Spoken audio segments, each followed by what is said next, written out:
Não importa a verdade, nem as evidências e provas em contrário, ou todo o conhecimento que já existe sobre o assunto. O que importa para os criadores de fake news é o resultado esperado: espalhar o medo e a incerteza, conseguir adesão para a ideologia de algum grupo de interesse, conquistar cliques ou votos. Todos os dias, notícias falsas sobre as mais variadas temáticas são fabricadas em escala industrial. Títulos chamativos, tons alarmistas e um texto construído para despertar suas emoções e receios mais profundos fazem parte dessa fórmula. E lá estão elas, nos grupos de WhatsApp, também no Facebook, no Twitter, nos blogs, por toda a parte do universo digital. Na área da ciência, as fake news comprometem a difusão de informações importantes para a sociedade e afetam negativamente políticas públicas em áreas fundamentais, como a saúde. A ciência contra as fake news. Esse é o tema em questão no programa de hoje.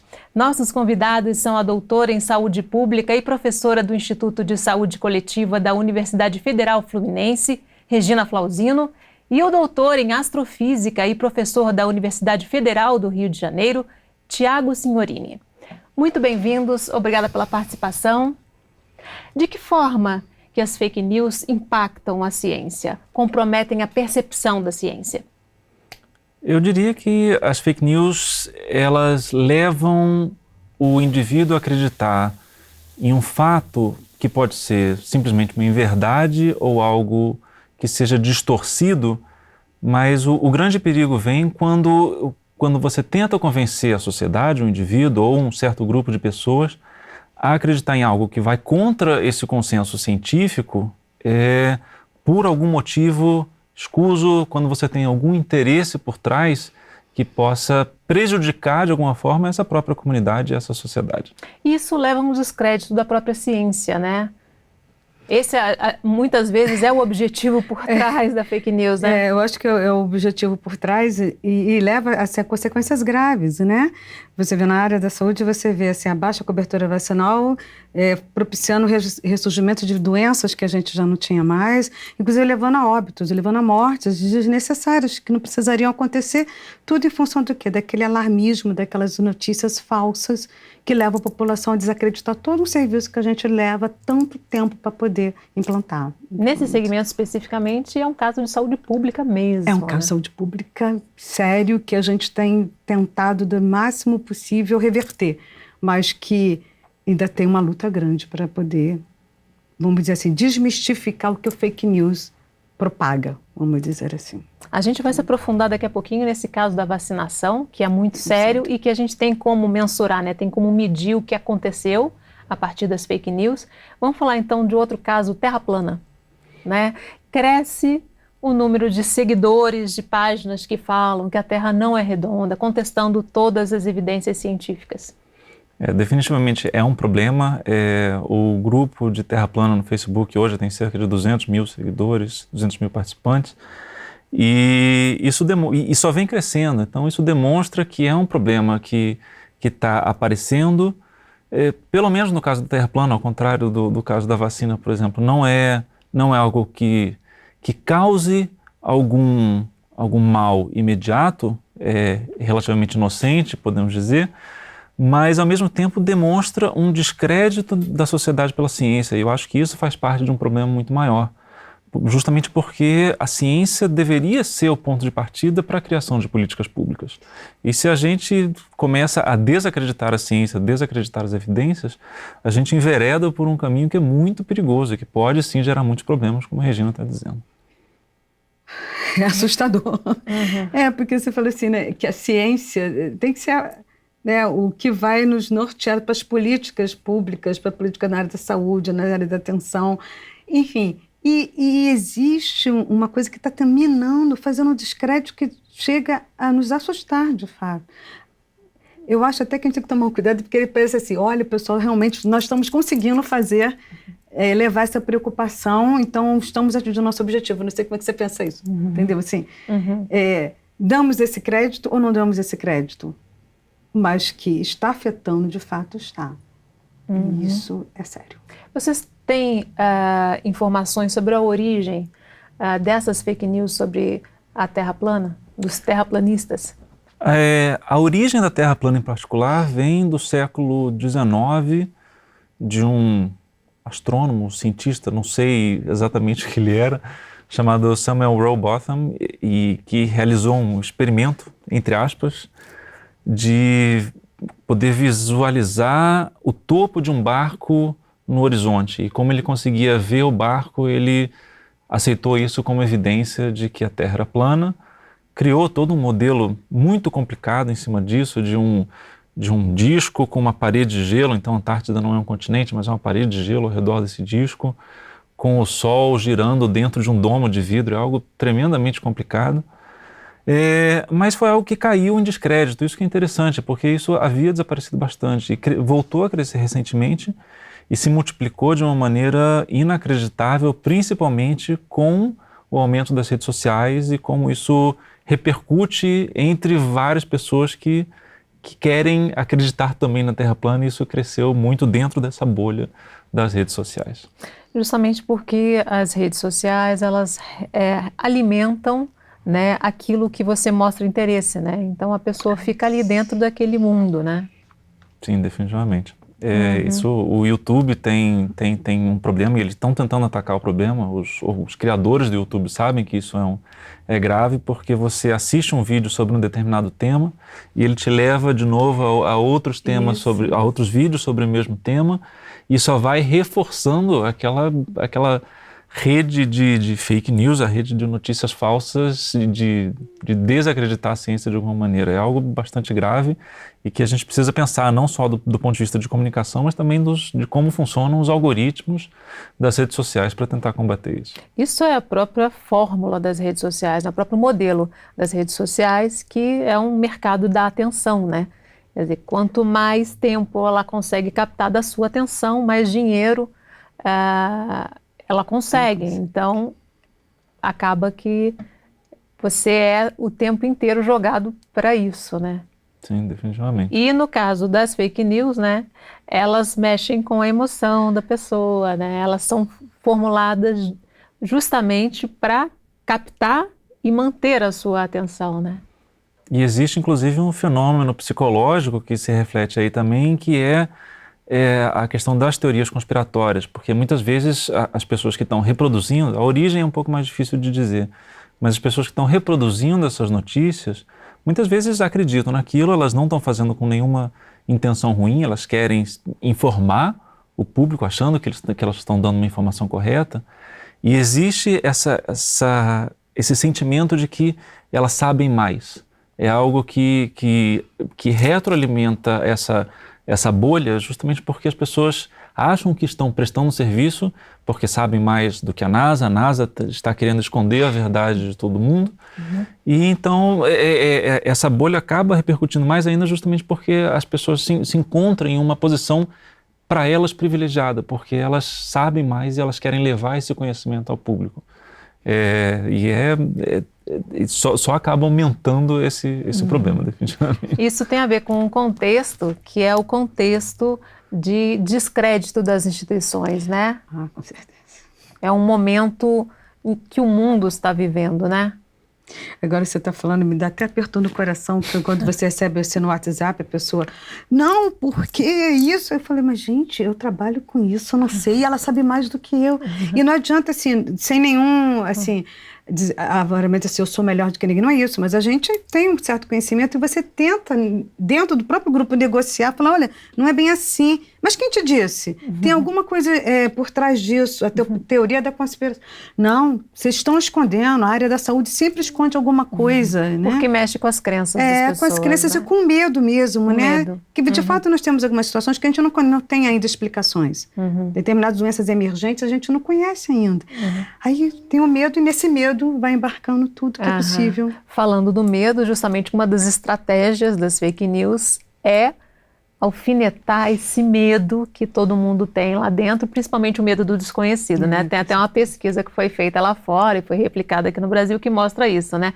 Perguntando para as pessoas se elas se preocupavam em ingerir alimentos com DNA. E a grande maioria, mais de 80%, respondendo que tem medo de alimentos com DNA. Né? Você pode me ajudar a explicar aí que DNA está presente em todos os alimentos, né? Sim, claro. Definitivamente o DNA está presente em todos nós, o DNA está presente em qualquer coisa viva.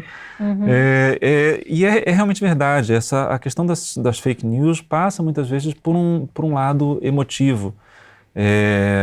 Também um outro exemplo é uma pesquisa recente que saiu nos Estados Unidos sobre a concordância em ensinar os números arábicos nas escolas.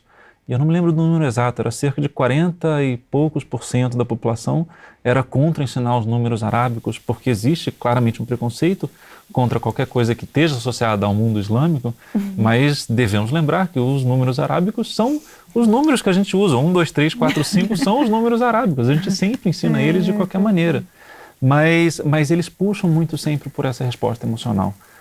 Tem uma frase muito interessante de um terraplanista que eu vi, que ele dizia que nós estamos vencendo o debate contra a ciência porque os cientistas tentam argumentar com números, com fatos, com matemática, com física, mas eu posso dizer para você, e ele estava na praia, eu posso dizer para você, olha, eu estou conseguindo ver a cidade de Seattle ali do outro lado da Bahia, então é óbvio que a Terra é plana.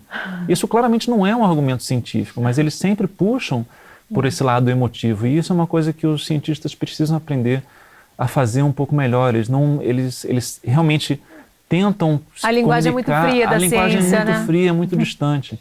Então você precisa ter essa comunicação, essa conexão emotiva com a sociedade para poder levantar essa bandeira da metodologia científica e para tentar não bater de frente, mas para tentar conquistar a sociedade para que isso seja encarado de uma maneira diferente.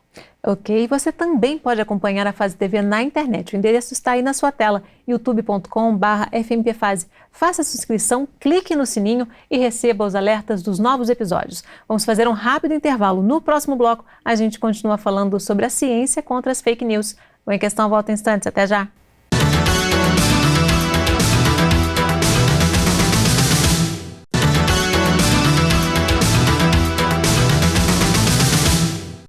O Em Questão está de volta falando sobre a ciência contra as fake news.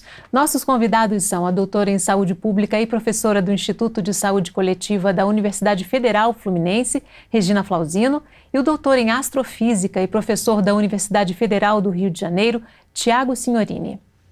Vamos falar de saúde, né, Regina? Pois é.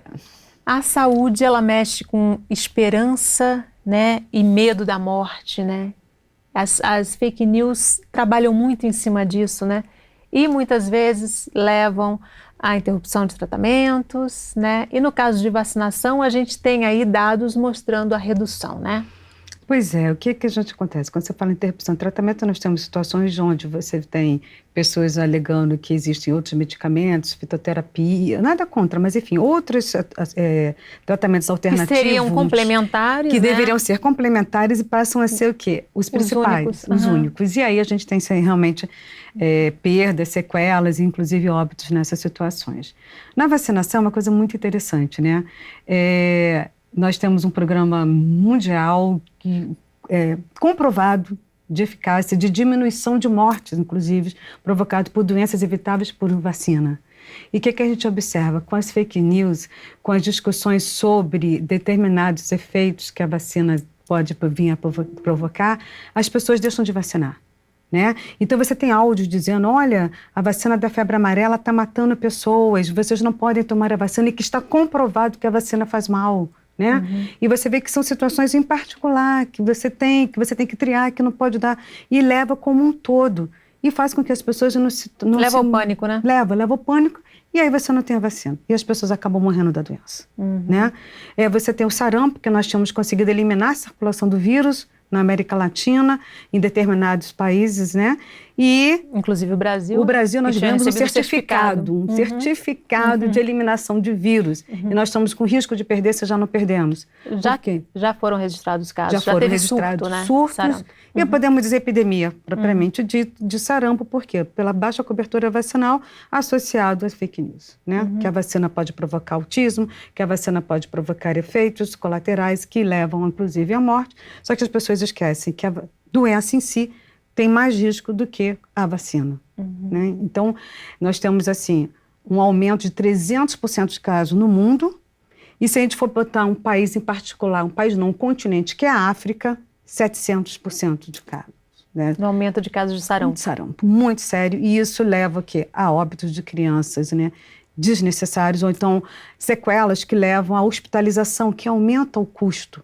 Então, vacinar, prevenir, é muito mais barato e comprovadamente eficaz do que deixar a criança ter a doença. Segundo a OPAS, né, de 2 a 3 milhões de mortes por ano são evitadas graças às campanhas de vacinação.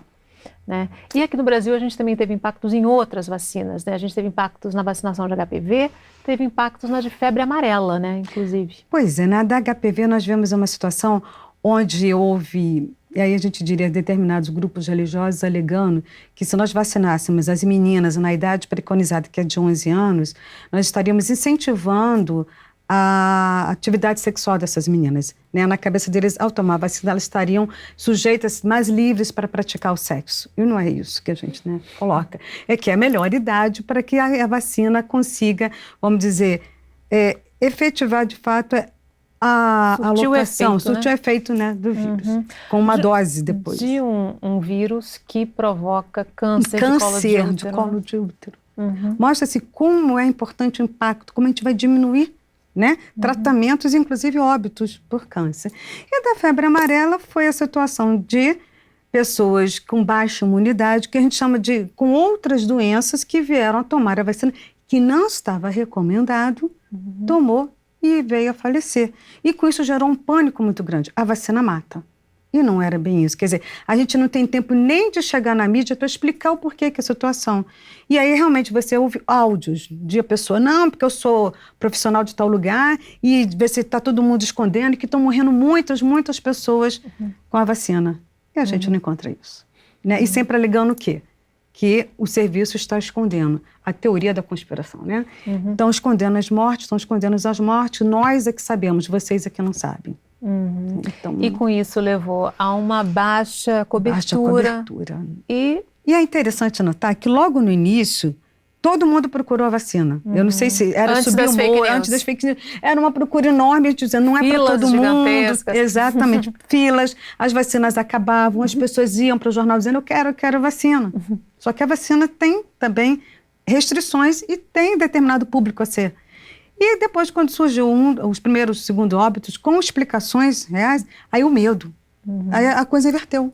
Então, quem de fato precisava tomar, não estava tomando. E aí nós começamos a ter óbitos pela doença. E aí a cobertura que a gente deveria atingir de 90%, não chegamos nem a 50%. Isso fazendo com que haja o risco de novos surtos, novas epidemias. Vamos dizer que a gente... Não há uma cobertura eficiente para impedir, né? Vamos dizer que para ter uma cobertura eficiente, 95% da população-alvo tem que ser vacinada.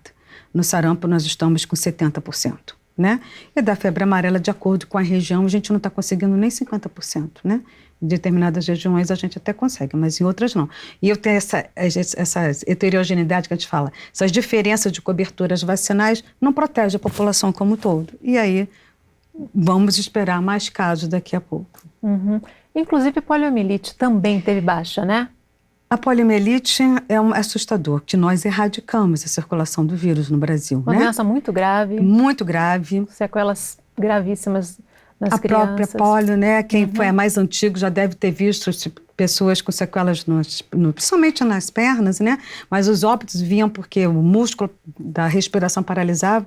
Alguns antigos devem lembrar, ou alguém vai procurar na própria internet ajuda, os pulmões mecânicos que as crianças ficavam deitadas, só podiam sobreviver com isso.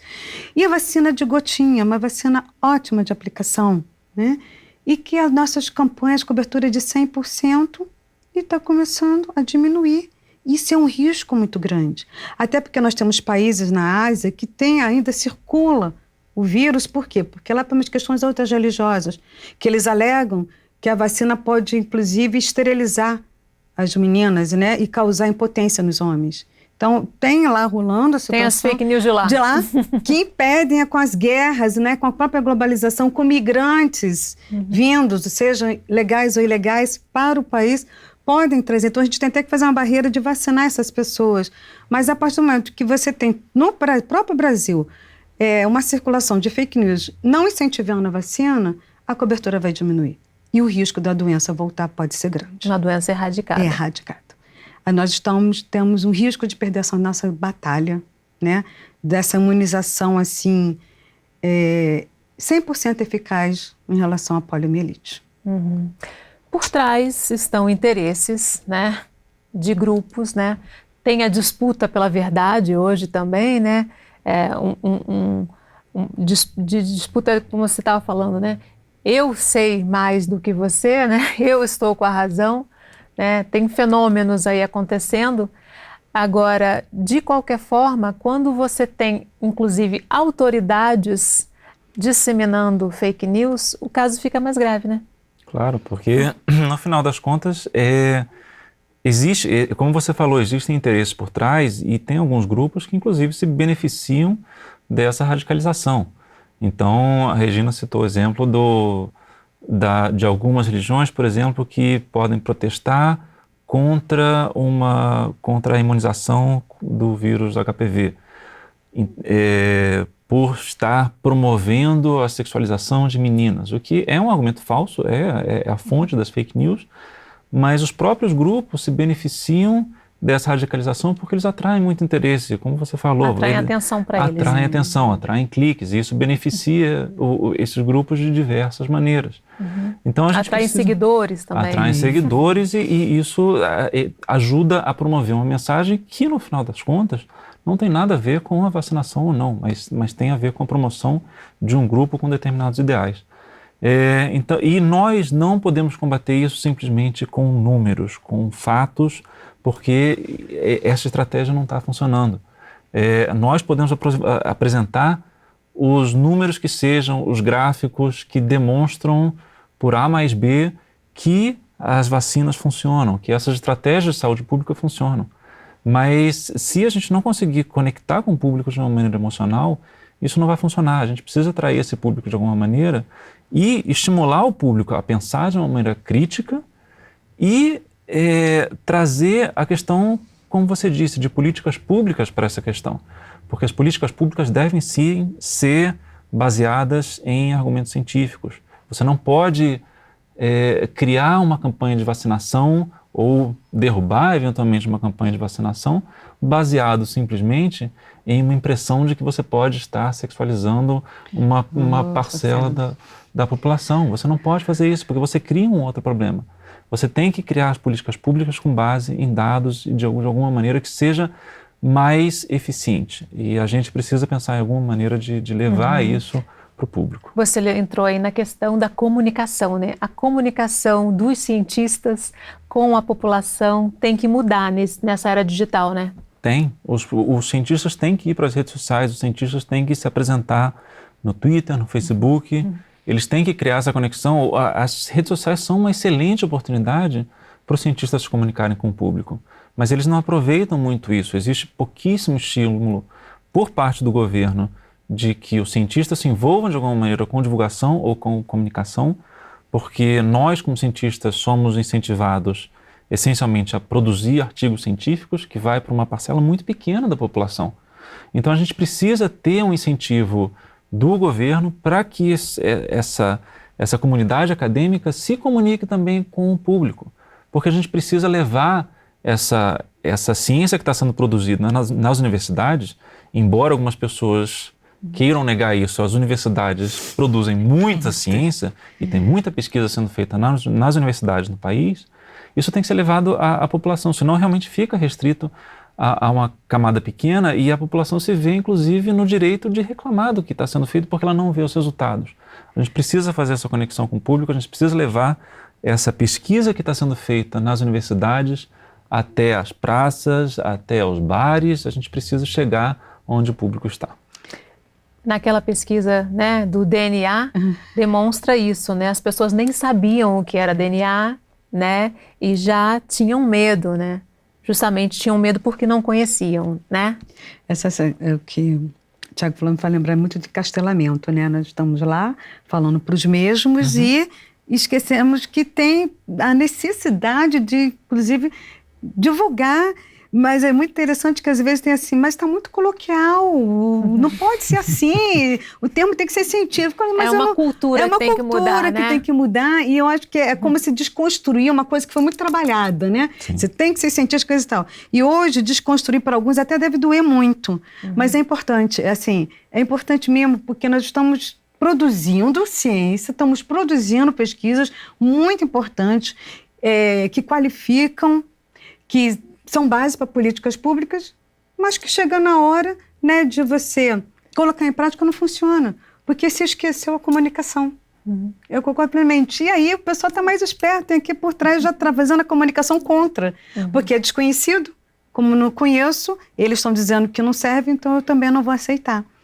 Então, cada vez mais eu acho que a comunicação é um fator essencial, e eu acho que nós, quando cientistas, muitos assim, tem que olhar e falar, eu tenho que mudar. Eu tenho que pensar outras estratégias, conhecer outros mecanismos de divulgação para poder ter uma adesão maior, para as pessoas poderem, de fato, conhecer o que está sendo feito. Ok, se você perdeu um pedacinho do programa, quer rever ou compartilhar um episódio, passa lá no youtube.com/fmpfase. Você também pode sugerir algum assunto para ser debatido aqui no Em Questão. Vamos fazer mais um rápido intervalo. No próximo bloco, a gente continua falando sobre a ciência contra as fake news. Até já!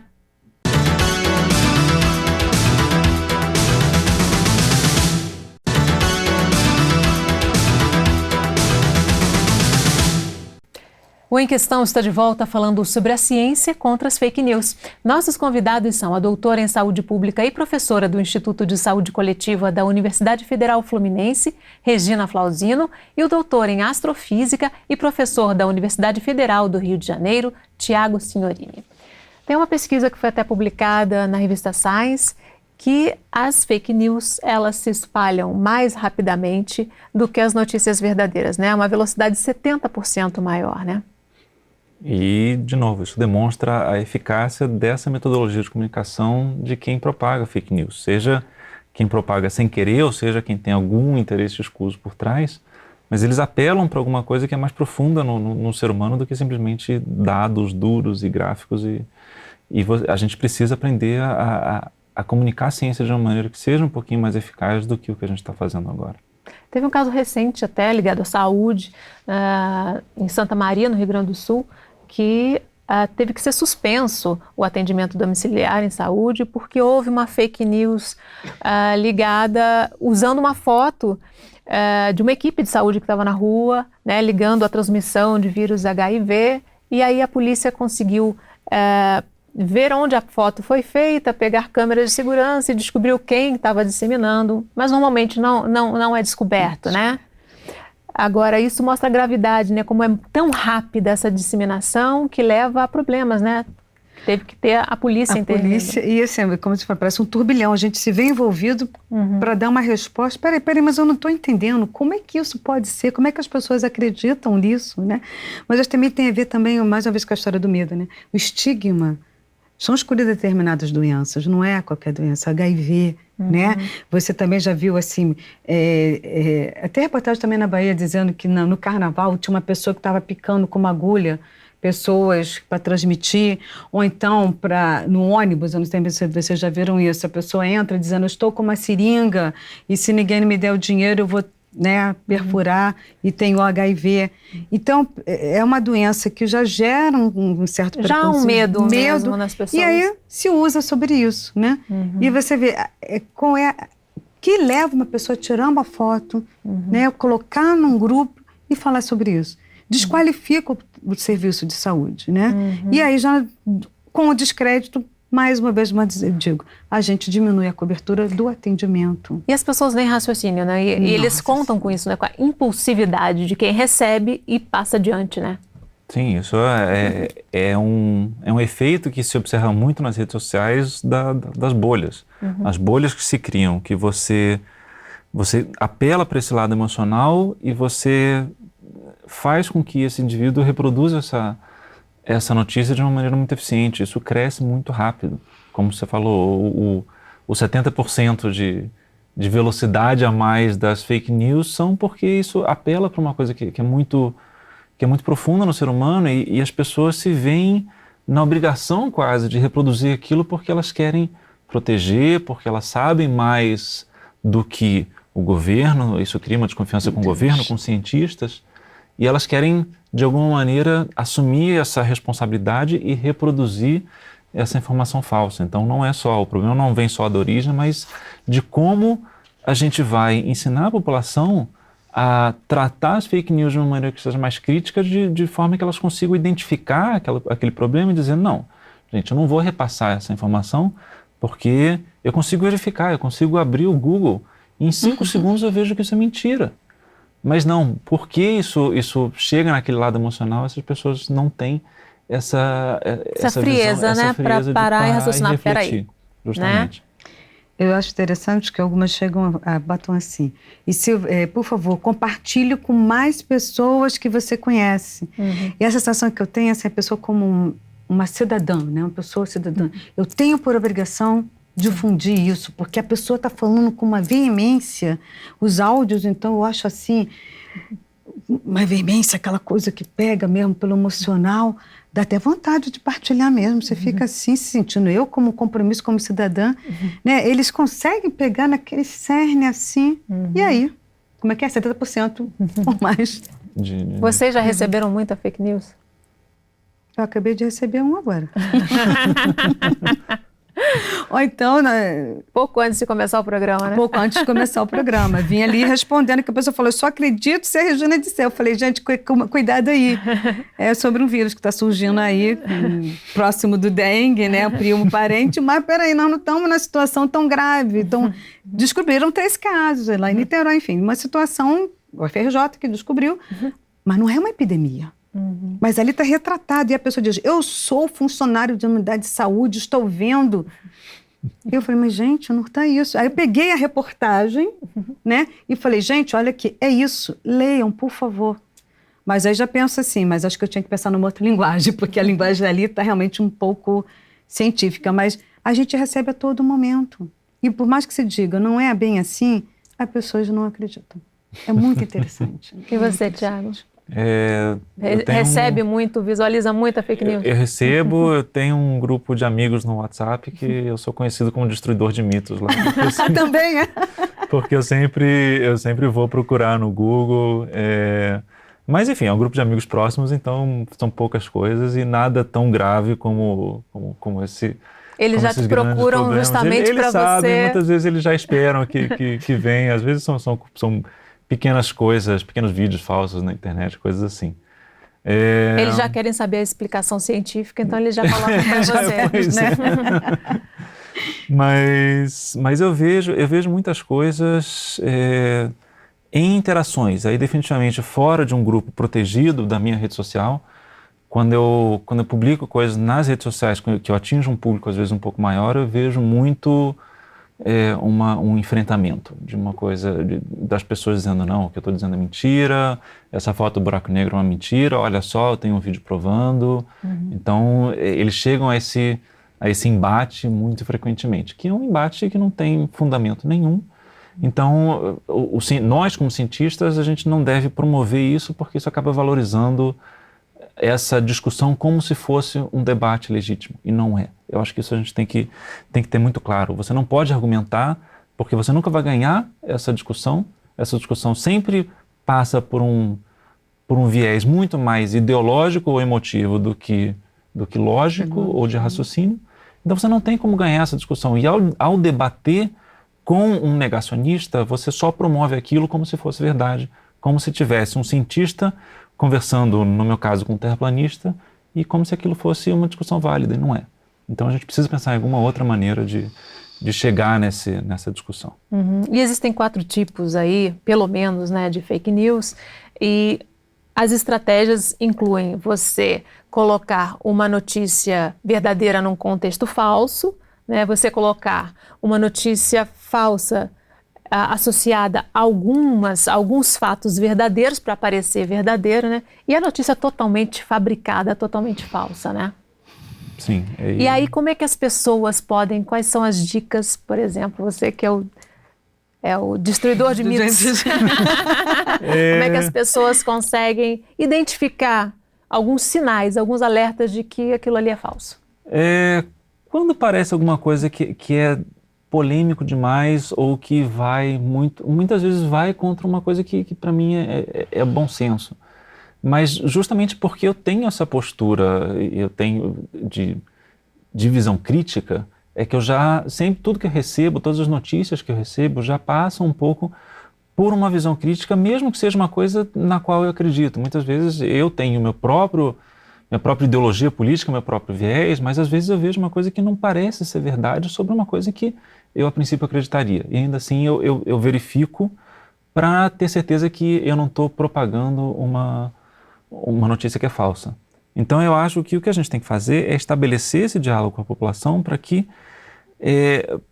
essas redes sociais não se baseiem só nas ideologias prévias de cada um, para que não seja só um preconceito ideológico, um preconceito político, um preconceito às vezes religioso, e para que as pessoas, para que cada um tenha uma visão crítica do que ele pode estar recebendo, para que essas notícias que sejam criadas por seja uma notícia falsa no meio de algumas notícias verdadeiras, não importa a estratégia, mas eu acho que quando a gente está lendo alguma coisa, principalmente hoje em dia nas redes sociais, a gente tem que ter uma visão crítica daquilo e não propagar sem pensar duas vezes se aquilo é verdade ou não. Eu acho que isso é importante. Checar sempre, né? Hoje em dia tem vários sites também que checam as informações, né? Então você pode ir lá ver se é fake, eles já estão lá pesquisando isso, né?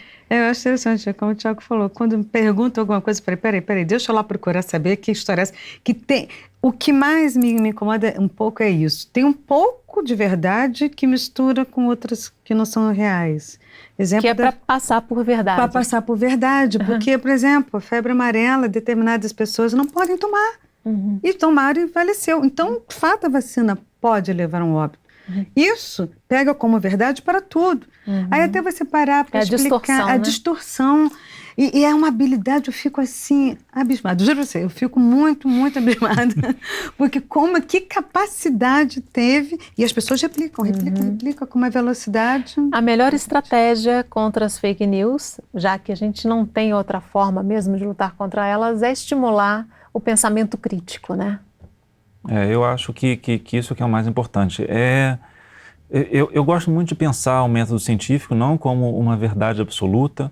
Eu acho que é importante que as pessoas lembrem que os cientistas também são pessoas com os seus próprios preconceitos, com as suas ideias já pré-estabelecidas, às vezes também, mas a grande diferença da ciência que a gente tem que levar em conta é como você consegue debater aquilo e você consegue estabelecer uma metodologia que tenta fugir um pouco desse preconceito individual de cada um, onde você estabelece um mínimo comum de evidências, de um rigor científico, de um método científico, onde você pode estabelecer o que é verdade e o que não é, independente de cada um.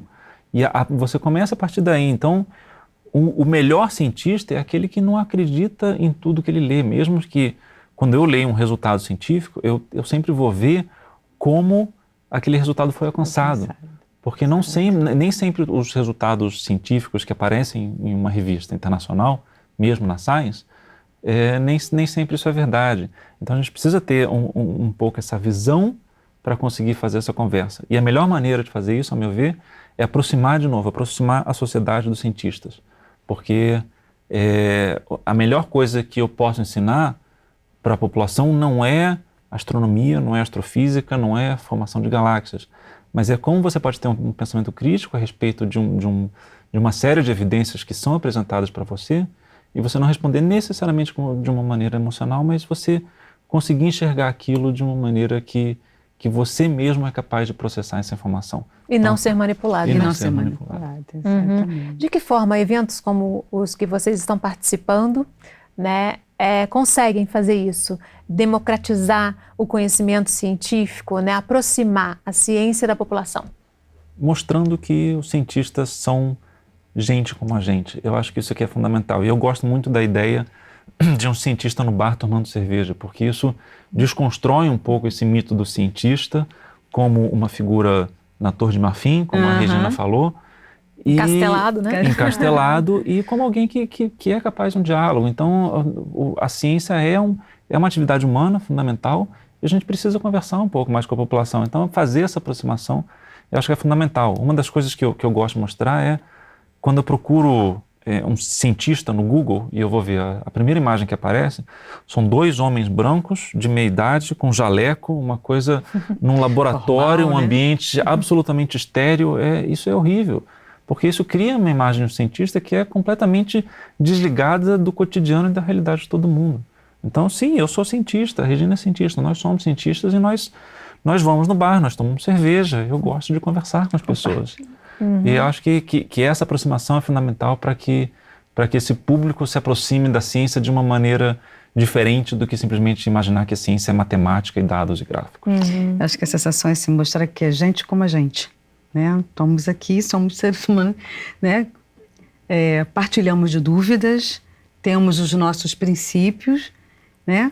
Mas divulgamos a ciência. A gente precisa, eu acho que essa é uma sensação assim, vamos pensar junto, né? Estou aqui junto contigo, vamos lá, vamos discutir, vamos ver o que a gente pode trocar.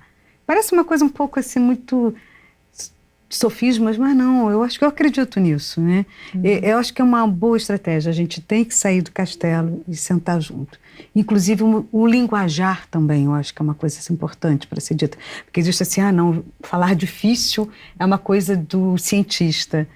E o cientista, ele pode falar a mesma coisa sem ser tão difícil e trocar, né? Inclusive entender que o outro está entendendo do que eu estou falando. E aí ser explicado, né? E nem por isso deixar de seguir os critérios que são padrões internacionais do método científico, né? Isso aí. Fala um pouquinho mais sobre o evento que vocês estão participando, justamente um bate-papo em bares, né? Com a população que vai lá para ouvir vocês falarem sobre ciência. Sim.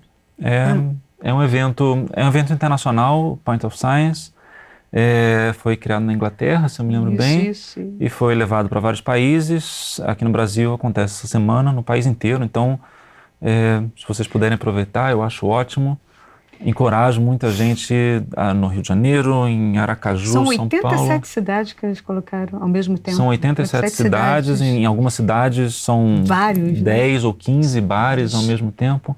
Então, sim, vão e conversem com o cientista, não importa qual tema que está sendo discutido ali. Pode ser astronomia, pode ser saúde pública, pode ser filosofia.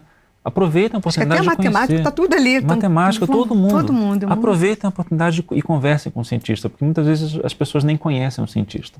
Eu acho que isso que é a melhor coisa desse evento, é você conhecer alguém que faz ciência no seu cotidiano e explicar o que isso quer dizer no dia a dia do cientista e como é que essa sociedade pode se comunicar com isso. Desmistificar, né, um pouco essa coisa da ciência, do cientista lá longe. Eu acho que isso é importante. Ok, infelizmente nosso tempo terminou. Agradeço muitíssimo a participação de vocês.